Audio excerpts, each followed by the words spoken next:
কিন্তু মেরাজ বাইতুল মুকাদ্দাস থেকে আরশে আজিম পর্যন্ত যে সফর, এই ঘটনাটা হাদিস দ্বারা প্রমাণিত। কি দ্বারা প্রমাণিত? হাদিস দ্বারা। মুহাদ্দিসিনে কেরাম বলছে যদি মেরাজকে কেউ অস্বীকার করে ওই লোকটা ফাসিক হয়ে যাবে। কি হয়ে যাবে? ইমানদার, খাঁটি ইমানদার থাকবে সে ফাসিক হয়ে যাবে, কারণ সে হাদিসকে অস্বীকার করছে। কোন কোন মুফাসসিরিনে কেরাম বলছেন মেরাজ এই ঘটনাটা কোরআনের বিভিন্ন আয়াত দ্বারা প্রমাণিত। এই জন্য মুহতারাম হাজিরিন, রজব মাসে যে ঘটনা ঘটেছে এই ঘটনা সত্য না মিথ্যা? কার কথা এটা? আল্লাহর কথা। মুহতারাম হাজিরিন, এখন আসেন, এই রজব মাসে আল্লাহ তাআলার সাথে আমাদের নবী সাক্ষাৎ করছে। এই সাক্ষাতের মূল উদ্দেশ্যটা কি এটা জানা দরকার। মুজিজার কারণ থাকে, কি থাকে? যে আমাদের রাসূল আল্লাহ তাআলার সাথে সরাসরি কথা বলেছেন, এর কারণটা কি? মুহাদ্দিসিনে কেরাম এর কারণ উল্লেখ করছেন। মেরাজ দ্বারা মূল উদ্দেশ্য হচ্ছে আমাদের নবীকে সান্ত্বনা দেওয়া। কি দেওয়া? সান্ত্বনা দেওয়া। কেন? আমাদের রাসূল সাল্লাল্লাহু আলাইহি ওয়াসাল্লাম যখন নবুয়ত দিয়া পৃথিবীতে পাঠানো হয়েছিল, তখন পুরা পৃথিবী কুফর এবং শিরিকের অন্ধকারে ছেয়েছিল। আল্লাহ বলনেওয়ালা কোন মানুষ তখন পৃথিবীতে ছিল না। সবাই আল্লাহকে অস্বীকার করত, আল্লাহর সাথে শিরিক করত। হিন্দুরা ছিল, মুশরিক ছিল, ইহুদি খ্রিস্টান ছিল, ইহুদি কিছু কিছু আলেম ছিল, আর সব মানুষ গুমরা হয়ে গেছে। ওই মুহূর্তে আমাদের নবীকে আল্লাহ তাআলা নবুয়ত দিয়েছেন। নবুয়তের কাজ হচ্ছে দুনিয়া মানুষদেরকে আল্লাহর পথে ডাকা। আল্লাহ রাসূল সাল্লাল্লাহু আলাইহি ওয়াসাল্লাম মানুষকে বলতেন, ইয়া আইয়ুহান নাস কুলু লা ইলাহা ইল্লাল্লাহ তুফলিহুন। হে মানুষ সকল, তোমরা বলো লা ইলাহা ইল্লাল্লাহ, লা ইলাহা ইল্লাল্লাহ, আল্লাহ ছাড়া কোনো মাবুদ নাই। মাবুদ কয়জন? একজন। যখন পুরা পৃথিবীতে আল্লাহকে বলে কেউ স্বীকার করে না, আল্লাহর সাথে অনেক মাবুদ তারা সাবেক করে, ওই মুহূর্তে সমস্ত মানুষের বিপক্ষে একজন ব্যক্তি মুহাম্মদুর রাসূলুল্লাহ সাল্লাল্লাহু আলাইহি ওয়াসাল্লামের একত্ববাদের দাওয়াত দিয়েছেন। সুবহানাল্লাহ বলেন। যে আল্লাহ মাত্র কয়জন?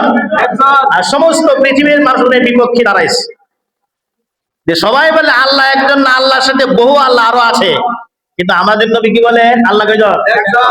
ফলে পৃথিবীর সমস্ত মানুষ শুরু হয়ে গেছে। এমন কোন আপনজন যারা ছিল, চাচা, ফুফা, পাড়া প্রতিবেশী, আপনজন, রক্তের সম্পর্ক মানুষগুলো ওনার কে হয়ে গেছিল? হয়ে গেছে। সান্ত্বনা দেওয়ার মতো কেউ ছিল না।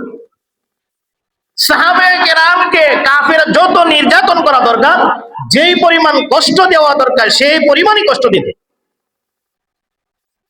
আল্লাহ রাসূল নিজেও, সাহাবায়ে কেরাম নিজেও আতঙ্ক থাকতেন কখন যেন কাফেররা আমাদের উপর আক্রমণ করে বসে। এর মাঝেও রাসূল সাল্লাল্লাহু আলাইহি 10 বছর কালিমা দাওয়াত দিয়েছেন। কত বছর? 10 বছর। এই কষ্টের মাঝে রাসূলকে সান্ত্বনা দিয়ে দুইজন ব্যক্তি। কয়জন ব্যক্তি? রাসূলের চাচা আবু তালেব, ঘরের বাহির ওনাকে সান্ত্বনা। আবু তালেব কাফের, কিন্তু কাফের হওয়ার পর রাসূলকে উনি মহব্বত করতেন। অন্য কাফেররা রাসূলকে কোনো কিছু বলবে, কোনো কাফের সাহস ছিল না। একমাত্র আবু তালেবই রাসূলকে সান্ত্বনা দিত। আর ঘরে আসলে ওনার সহধর্মিনী খাদিজাতুল কুবরা রাদিয়াল্লাহু তাআলা আনহা সান্ত্বনা দিতেন। এই দুইজন ব্যক্তি সান্ত্বনা দিতেন। কিন্তু নবুয়তের 10ম বছর রাসূলের চাচা আবু তালেব দুনিয়া থেকে বিদায় হয়ে গেছে। রাসূল অনেক কষ্ট পেলেন যে আমাকে সান্ত্বনা দেওয়ার যিনি ছিলেন দুনিয়া থেকে বিদায় হয়ে গেছে। এর কিছুদিন পরে ওনার সহধর্মিনী খাদিজাতুল কুবরা রাদিয়াল্লাহু তাআলা আনহা দুনিয়া থেকে বিদায় হয়ে গেছে। রাসূল পেরেশান হয়ে গেলেন। চাচা আবু তালেব মারা গেলেন, ওনার বিবি খাদিজাতুল কুবরা রাদিয়াল্লাহু তাআলা আনহা মারা। দুইজন যারা ওনাকে সহযোগিতা করত, পেরেশানির সময় সান্ত্বনা দিত, দুইজন ব্যক্তি দুনিয়া থেকে বিদায় হয়েছে। এখন রাসূলের উপর আগের চেয়ে নির্যাতন দ্বিগুণ বেড়ে গেছে। কাফেররা দেখলো এখন তো আবু তালেব নাই, মুহাম্মদ, এখন তোমাকে কে বাঁচাবে? তোমার বিবি খাদিজাও নাই, এখন তোমাকে কে বাঁচাবে? ফলে চতুর্দিক থেকে কাফেররা রাসূলকে কষ্ট দিতে লাগলো। এত পরিমাণ কষ্ট হাদিস শরীফ আসছে এই কষ্টের যন্ত্রণা রসুল সহ্য না করতে পেরে মক্কা ছাড়তে তিনি বাধ্য হয়েছেন। মক্কা ছেড়ে তিনি তায়েফ শহরে চলে গেছিলেন। উদ্দেশ্য ছিল একটা, এই তায়েফের মানুষ যদি আমাকে একটা সান্ত্বনা দেয়, যদি আমাকে একটু আশ্রয় দেয়, মক্কার লোকেরা আমার আত্মীয় স্বজন আমাকে জায়গা দিচ্ছে না, আমাকে থাকার সুযোগ দিচ্ছে না, আচ্ছা আমি আমার শহর ছেড়ে অন্য শহরে যাই, ওই মানুষগুলো যদি আমাকে একটু সান্ত্বনা দেয়, এই আশায় তিনি মক্কা ছেড়ে তায়েফে চলে গেছেন।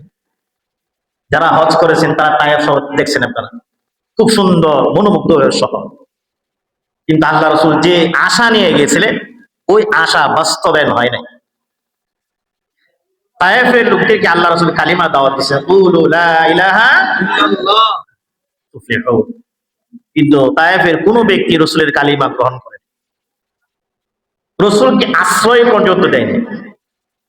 রসুল সাল্লাল্লাহু আলাইহি ওয়াসাল্লাম তাদেরকে একটা কথা বলছিলেন, ঠিক আছে তোমরা আমার ধর্ম গ্রহণ করবে না, ভালো কথা, তো তোমাদের কাছে আমার একটা আবদার, তোমরা যে আমার কথা গ্রহণ করলে না, এই কথাটা মক্কার কাফেরদেরকে বইল না,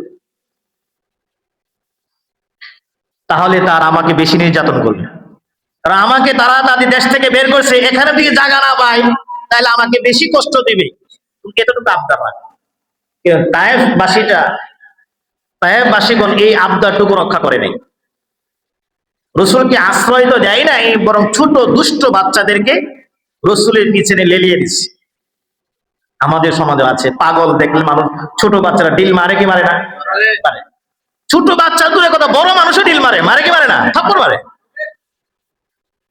তো ওই সময় রসুলকে পাগল বলে তায়েফের বাসিয়া লোকদেরকে বলে যে ওরা পাগল, ওরা পাথর মার। এই কথা বলা যে ছোট্ট বাচ্চারা, ওরা তো বুঝে না, রসুলের গায়ে পাথর মারতে শুরু। রসুলের পুরাটা দেহ রক্তাক্ত হয়ে গেছে। হাদিসের কিতাবে আসছে রসুল কেমন দয়ালু ছিল, এই ঘটনাতে আছে। ছোট বাচ্চারা রসুলের শরীরে পাথর মারতেছে, পাথরের আঘাতে রসুল সামনের দিকে দৌড়ে যাচ্ছে, কিন্তু একটা ছোট বাচ্চা রসুলের শরীরে পাথর মারার সময় হুচুট খেয়ে পড়ে গেছে, হুচুট খেয়ে। কিন্তু অন্যান্য ছোট বাচ্চারা যে পাথর মারতেছে, এই পাথরগুলো এখন ছোট বাচ্চার গায়ে গিয়ে পড়তেছে। কার গায়ে পড়তেছে? রসুল সাল্লাল্লাহু আলাইহি ওয়াসাল্লাম দেখলেন ওরা তো আমাকে পাথর মারতেছিল, এই পাথর এই ছোট বাচ্চার গায়ে পড়তেছে, এই জন্য রসুল উল্টে এসে এই ছোট বাচ্চাকে কুলে জড়ায় ধরলেন। সুবহানাল্লাহ। বলতেছে দেখো তোমরা আমাকে পাথর মারো, কিন্তু ছোট বাচ্চাকে পাথর মারো না, সেটা কোনো অপরাধ করে নাই। কেমন দয়ালু নবী ছিলেন। এইভাবে পাথর মারতে মারতে রসুলকে তারা তায়েফ থেকে শহর করেছে। হাদিস শরীফ আসছে রসুলের মাথা থেকে নিয়ে পুরাটা দেহ ক্ষত বিক্ষত হয়ে গেছিল, রক্ত পড়তে পড়তে পা মুবারক পর্যন্ত ভিজে গেছে, জুতা পর্যন্ত পায়ে আটকে গেছে রক্তের কারণে। হাদিস শরীফ আসছে রসুল খুঁড়ে খুঁড়ে হাঁটতে পারে না, খুঁড়ে খুঁড়ে এসে মক্কার এক কাফের বাগানে আশ্রয়, আঙ্গুরের বাগানে এসে কাঁদতেছিলেন রাসূল সাল্লাল্লাহু আলাইহি ওয়াসাল্লাম। এখন রসুলকে সান্ত্বনা কে দিবে? বিপদে বললে সবচেয়ে মানুষকে সান্ত্বনা যে মা, কথা বলেন ঠিক না? রসুলের মা তো, রসুলের বয়স যখন 6 বছর তখন এই দুনিয়া থেকে বিদায় হয়ে গেছে, যে মা নাই কে সান্ত্বনা দিবে? এই যে রসুল কাঁদতেছিলেন। বাবাকে তো রসুল দেখে নাই, জন্মের আগে বাবা দুনিয়া থেকে বিদায় হয়ে গেছে। দাদার কাছে লালিত পালিত হয়েছে, রসুলের বয়স যখন 8ম বছর দাদাও দুনিয়া থেকে বিদায় হয়ে গেছে। এরপর রসুল সাল্লাল্লাহু আলাইহি ওয়াসাল্লাম লালিত যখন চাচা আবু তালেব, একদম ছোট থেকে নিয়ে নবুয়ত পাওয়া পর্যন্ত 10 বছর পর্যন্ত তিনি ছিলেন রসুলের পাশে, কিন্তু আপন চাচা দুনিয়া থেকে বিদায় হয়ে গেছেন। কে সান্ত্বনা দেবে? রসুল অবশ্যই কাঁদতেছেন, আমি কোথায় গিয়ে আশ্রয় নেব, আমাকে ওতে কে সান্ত্বনা দেবে? এই জন্য কাঁদতেছিলেন রাসূলুল্লাহ সাল্লাল্লাহু আলাইহি ওয়াসাল্লাম। ইতিহাস অনেক লম্বা, আমি ওইদিকে যাচ্ছি না। এই কঠিন মুহূর্তে রাসূল সাল্লাল্লাহু আলাইহি ওয়াসাল্লাম আশ্রয়হীন হয়ে গেলেন, কোথায় যাবে? হাদিস শরীফ আসছে মক্কার কাফেরদের কাছে, নেতাদের কাছে আশ্রয় চাচ্ছে, আমি তায়েফে তো জায়গা পাইলাম না, তোমরা আমাকে একটু আশ্রয় দাও মক্কায়। কিন্তু কোন নেতা, ক্ষমতাশীল ব্যক্তি রসুলকে মক্কায় আশ্রয় দেয় নাই। একজন ব্যক্তি মুতঈম নামক একজন ব্যক্তি রাসূলকে আশ্রয় দিয়ে মক্কায় জায়গা দিচ্ছে, কিন্তু নির্যাতন বন্ধ হয় নাই। কি হয় নাই? রাসূল কাঁদে শুধু, সাহাবাদের গোপনে পরামর্শ করে, কিন্তু গোপনে পরামর্শ করলে ওই মুহূর্তেও কাফেররা নির্যাতন করে। এই রাসূলের ব্যথিত রাসূলের অন্তরকে সান্ত্বনা দেওয়ার জন্য আল্লাহ তাআলা আমাদের নবীকে দুনিয়া থেকে বাইতুল মুকাদ্দাস থেকে সপ্তম আকাশ পাড়ি দিয়ে নিজের কাছে ডেকে নিয়ে গেছেন। সুবহানাল্লাহ। শুধু সান্ত্বনা দেওয়ার জন্য। নবী, আপনার সান্ত্বনা দেওয়ার কেউ নাই? দুনিয়ার কেউ না থাক, আমি আল্লাহ তো আছি। সুবহানাল্লাহ বলেন। আমি আল্লাহ তোমাকে বলে যাই নাই। নবীকে কাছে ডেকে আনতে দেখছে, হে আমার হাবিব দোস্ত, দেখো আমার আকাশ কত বিশাল, আমি কত সুন্দর জান্নাত বানিয়ে রেখেছি, তুমি দেখেন। আমি দেখেন এগুলা। এই জান্নাত দেখাইছেন আল্লাহ তাআলা কুদরত দেখাইছে, লিনুরিয়াহু মিন আয়াতিনা। আল্লাহ তাআলা নবীকে কুদরত দেখানোর জন্য নিজের কাছে ডেকে নিয়েছে, বিভিন্ন কুদরত দেখাইছে, বলে নবীর ব্যথিত অন্তরে সান্ত্বনা হয়েছে, ঈমান মজবুত হয়ে গেছে। নবীকে সান্ত্বনা দিয়ে পাঠাইছেন, আপনি এখন দুনিয়ায় যান, দুনিয়ায় গিয়ে আপনার উম্মতদেরকে আমার পথে ডাক দেন। সুবহানাল্লাহ বলেন। এই সান্ত্বনা দেওয়ার জন্যই মূলত আল্লাহ তাআলা আমাদের নবীকে মেরাজ করেছেন। পৃথিবীতে বিপদে বললে মানুষ সান্ত্বনা দেয়, নবীকে সান্ত্বনা দেওয়ার মধ্যে কেউ ছিল না, এই জন্য রজব মাসে এই মেরাজের ঘটনা ঘটছে।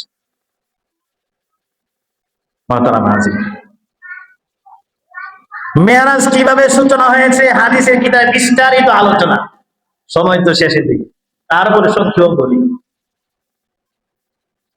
হাদিস শরীফ আসছে, রাসূল সাল্লাল্লাহু আলাইহি ওয়াসাল্লাম ওনার চাচাতো বোন উম্মে হানির ঘরে শুয়েছিলেন নাকি।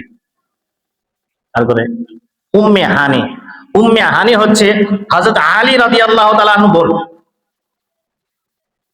ওনার চাচাতো বোনের ঘরে শুয়ে আছেন, কারণ এখন আবু তলেবও নাই, খাদিজাও নাই, আশ্রয় কে দিবে? সকল চতুর্দিকে সূত্র, এই জন্য যে আপন চাচাতো বোনের ঘরে আশ্রয়ের জন্য শুয়েছিলেন। মক্কার কাফেররা যেন নবীকে ক্ষতি করতে না পারে, কষ্ট দিতে না পারে, এই জন্য চাচাতো বোনের ঘরে শুয়েছিলেন। আর ওনার বোন ঘরের দরজায় পাহারা দিতেছিল। সুবহানাল্লাহ বলেন। নবীকে কষ্ট দিতে না পারে। হাদিস শরীফ আসছে, রাসূল সাল্লাল্লাহু আলাইহি ওয়াসাল্লাম ঘুমন্তও না, জাগ্রতও না, এই দুইটার মাঝখানে আমরা বলে কি, হ্যাঁ, আলাজালা ঘুম বলি আমরা। তোমরাও মানে চোখ খোলাও না, কিছু দেখাও না, কিন্তু আবার ঘুমও নাই, দুইটার মাঝখানে অবস্থা আছে। রাসূল সাল্লাল্লাহু আলাইহি ওয়াসাল্লাম দেখতে পেলেন যে ঘরের ছাদ খুলে গেছে অটোমেটিক। সুবহানাল্লাহ বলেন। ঘরের ছাদ খুলে গেছে, দুইজন ফেরেশতা আছে। ওয়া আন্না মালাকাইনি আতায়া রাসূলুল্লাহ সাল্লাল্লাহু আলাইহি ওয়াসাল্লাম, দুইজন ফেরেশতা রাসূলের কাছে আসছে, হযরত জিবরাইল আলাইহিস সালাতু ওয়াস সালাম, হযরত মিকাইল আলাইহিস সালাতু ওয়াস সালাম। কত ফেরেশতা?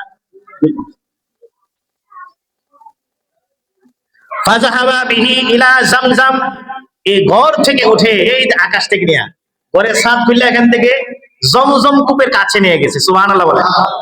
ঘরের দরজা জানালা সব বন্ধ, কিন্তু রাসূল ঘরে নাই। সুবহানাল্লাহ বলেন। ওই পাহারাদার সে পাহারা দিতেছে, কিন্তু রাসূল যে ঘরে নাই তিনি নিজেও টের পান নাই। জমজমের কাছে নিয়ে গেছে। ফাশাক্কা বাতনাহু, এই দুইজন ফেরেশতা রাসূলের সিনা মোবারক কাটছে, রাসূলের সিনা। ওয়া আখরাজা আশওয়াউ তাসতুম মিন যাহাবিন, এবং সিনা ফেরে কলিজাটাকে বের করছে। ওপেন হার্ট সার্জারি করে না, এই অপারেশন করতে গিয়ে এই রাসূলের এখান থেকে আসছে, ডাক্তার অপারেশন করে এই জায়গা থেকে আসছে। ফাশাক্কা বাতনাহু, এই দুইজন ডাক্তার জিবরাইল এবং মিকাইল রাসূলের সিনাকে ফেরে কলিজা বের করছে।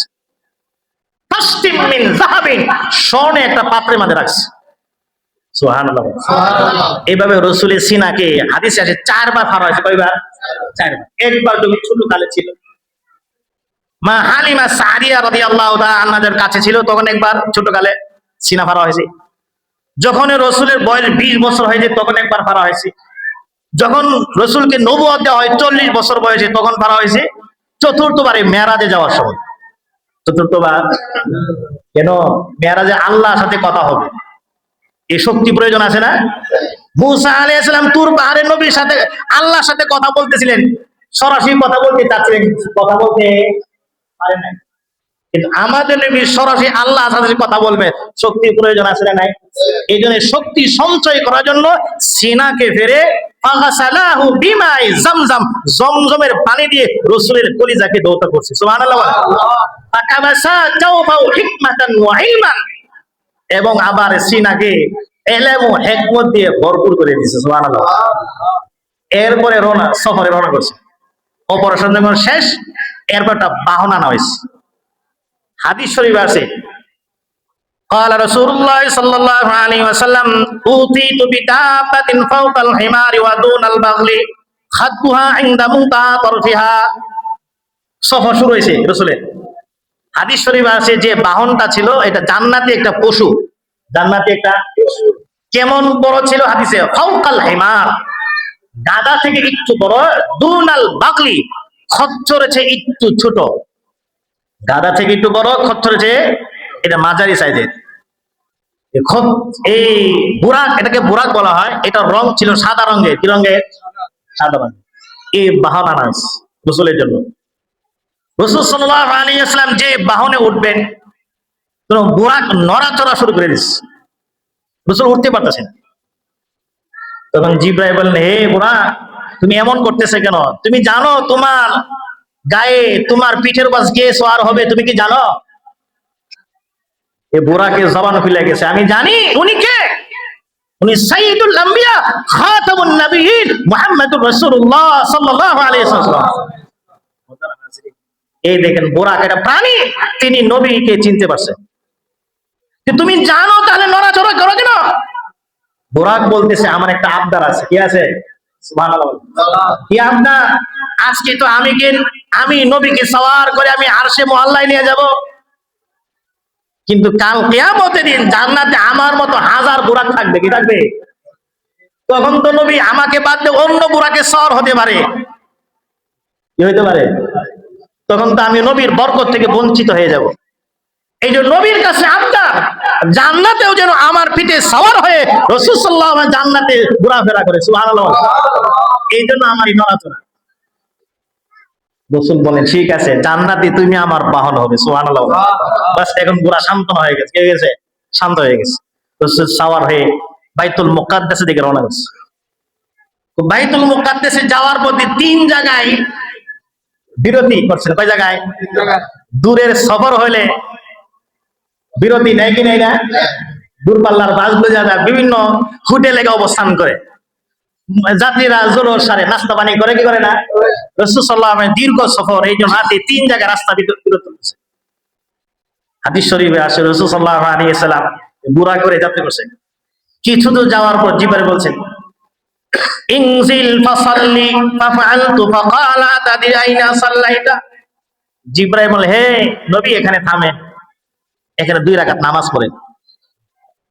আল্লাহ রাসূল বলেন, জিবরাইলের কথা মতো আমি এখানে থেমে 2 রাকাত নামাজ পড়ছি। ফাকালা আতাদরি আইনা সাল্লাইতা। জিবরাইল বলে, হে নবী, আপনি জানেন যে এই জায়গায় নামাজ পড়ছেন, এই জায়গাটার নাম কি আপনি জানেন? জিবরাইল বললেন, সাল্লাইতা বিতাইবাতা ওয়া ইলাইহাল মুহাজার। সুবহানাল্লাহ বলেন। হে নবী, আপনি যেই জায়গায় নামাজ পড়ছেন এটা হলো মদিনাতুল মুনাওয়ারা, ইয়াসরিব। এই শহরে আপনাকে একদিন আগমন করতে হবে। সুবহানাল্লাহ বলেন। হিজরত আল্লাহ আগে থেকে নির্ধারণ করে রাখছেন। নবী মক্কায় আছেন, মদিনা হিজরত করতে হবে, এই সফরে দেখায় দিচ্ছেন। এটা হলো মদিনা। আপনি দ্বীনের দাওয়াতে আপনার মক্কা ছেড়ে এই এলাকায় আপনার আগমন করতে হবে, এই শহরে। সুবহানাল্লাহ বলেন। এই শহরে দেখছেন, এখানে 2 রাকাত নামাজ পড়ছেন। 2 রাকাত নামাজ পড়ে আবার সামনের দিকে চলছেন। কিছু দূর যাওয়ার পর আবার জিবরাইল বললেন, ইনজিল ফাসাল্লি। হে নবী, আপনি এখানে অবস্থান করেন, এখানে 2 রাকাত নামাজ পড়েন। আল্লাহ রাসূল বলেন, আমি 2 রাকাত নামাজ আদায় করলাম এখানে। নামাজ আদায় করে জিবরাইল আবার বললেন, হে নবী, আতাদি আইনা সাল্লাইতা। আপনি কি জানেন কোন জায়গায় নামাজ আদায় করছেন? সাল্লাইতা বিতুরি সাইনা হাইসু কাল্লামাল্লাহু আযজা ওয়া জাল্লা মূসা আলাইহিস সালাতু ওয়াস সালাম। সুবহানাল্লাহ। হে নবী, আপনি যেই জায়গায় নামাজ পড়ছেন এটা তুর পাহাড়, সিনাই পর্বত, যে সিনাই পর্বতে আল্লাহ তাআলা মূসা নবীর সাথে কথা বলতেন। সুবহানাল্লাহ বলেন। এটা এই জায়গা।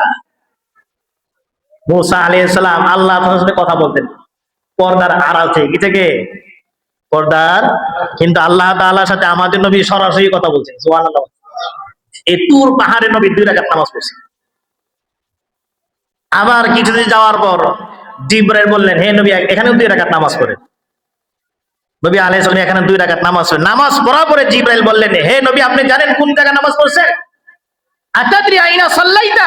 সাল্লাইতা বিবাইতি লাহমিন হাইসু উলিদা ঈসা আলাইহিস সালাতু ওয়াস সালাম।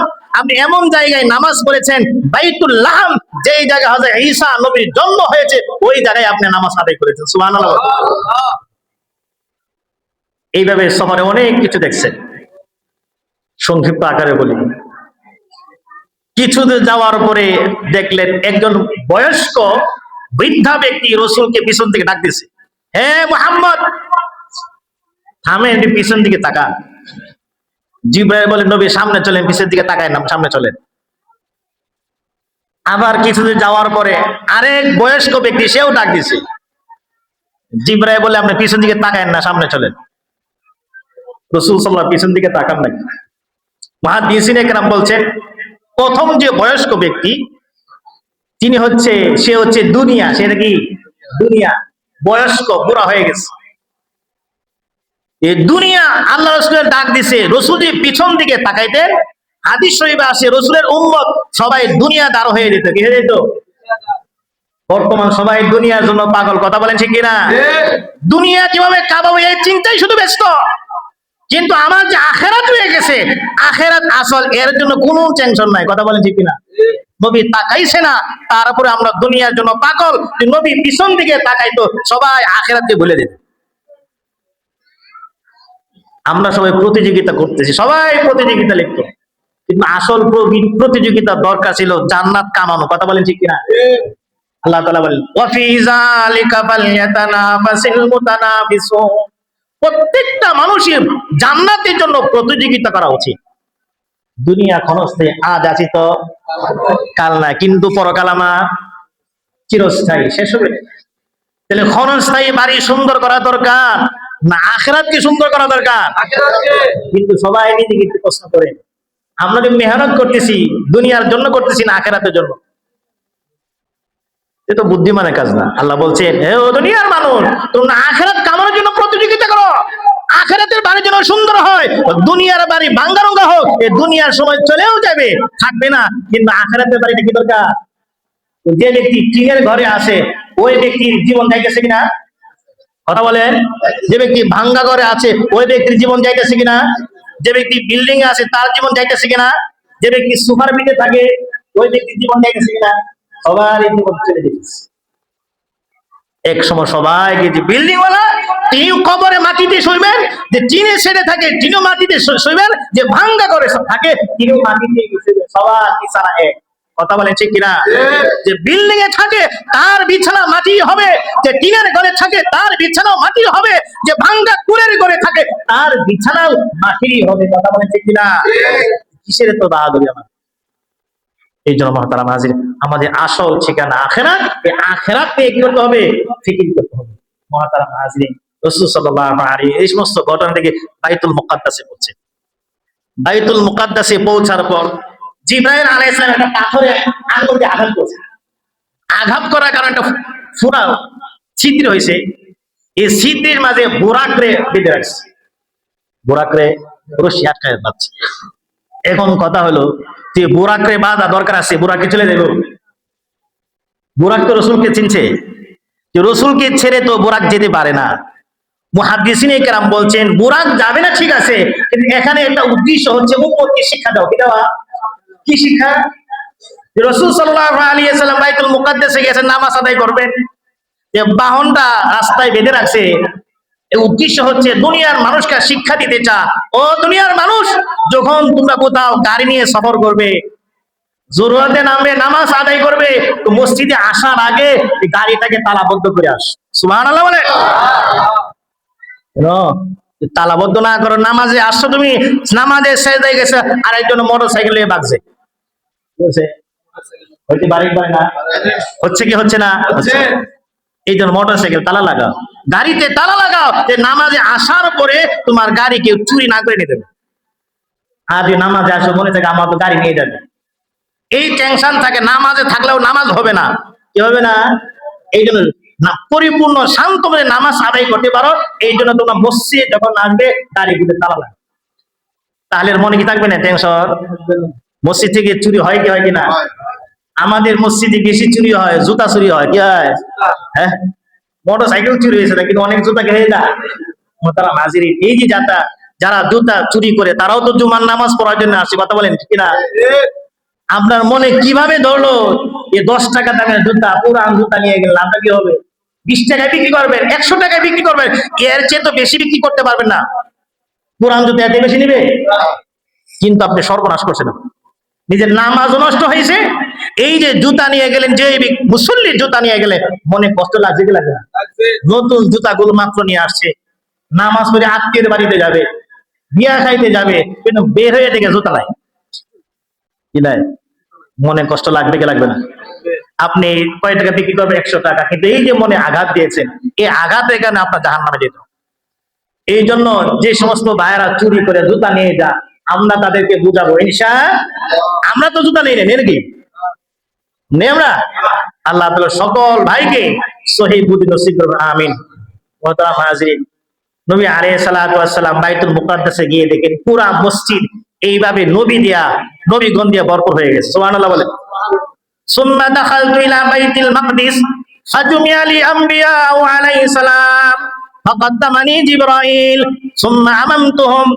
নবী আলাইহিস সালাম গিয়ে পুরা বাইতুল মুকাদ্দাস, পৃথিবী শুরু থেকে নিয়ে শেষ পর্যন্ত যত নবী দুনিয়াতে আসছে সমস্ত নবীরা নবীর জন্য বাইতুল মুকাদ্দাসে বসে অপেক্ষা করতেছিল। সুবহানাল্লাহ বলেন। আমাদের নবী করতেছে, নামাজের সময় হয়ে গেছে, রাসূল সাল্লাল্লাহু আলাইহি ওয়াসাল্লাম পিছনে দাঁড়িয়ে আছে, মসজিদের ইমামতি কে করবে? সবাই নবী, মুসল্লি কারা? নবীগণ। মুসল্লিকে নবী, সমস্ত নবীরা বাইতুল মুকাদ্দাস। নবী আলাইহিস সালাম অপেক্ষা করতে, কে নামাজ পড়াবে? সবাই অপেক্ষা করতে, ইমামতি কে করবে? কেউ যাইতেছে না। হাদিস ফাকাদ্দামানি জিবরাইল, হাদিস শরীফ আছে জিবরাইল আলাইহিস সালাম আমার হাতে ধরে মিহরাবের জায়নামাজের সামনে বাড়িয়ে দিয়েছে। সুবহানাল্লাহ। দিয়ে বলেন, হে নবী, আজকে নবীদের ইমামতের যোগ্যতা অন্য কোন নবীর না, একমাত্র যোগ্যতা আপনার। সুবহানাল্লাহ বলেন। এই বাইতুল মুকাদ্দাসে মিহরাবে আল্লাহ রাসূল সমস্ত নবীদের ইমামতি করেছেন। সুবহানাল্লাহ বলেন।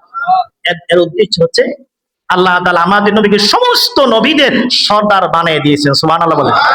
ইমামের সম্মান বেশি না মুসল্লিদের সম্মান বেশি? সবাই বলেন, সম্মান কার বেশি? ইমামের। কথা বলেন ঠিক কিনা? সমস্ত নবীরা মুসল্লি, আর আমাদের নবী হচ্ছে ইমাম। সমস্ত মুসল্লিদের উপর আমাদের নবীর সম্মান আল্লাহ তাআলা বাড়িয়ে দিয়েছেন। সুবহানাল্লাহ। ওয়া রাফা'না লাকা যিকরাক। হে নবী, আপনি সর্বশেষে আসছেন, কিন্তু আপনার ইজ্জত সম্মান সমস্ত নবীদের উপর আমি বাড়িয়ে দিয়েছি। সুবহানাল্লাহ। আমাদের নবীর সম্মান কম না বেশি? আমরা খুশি না বেজার?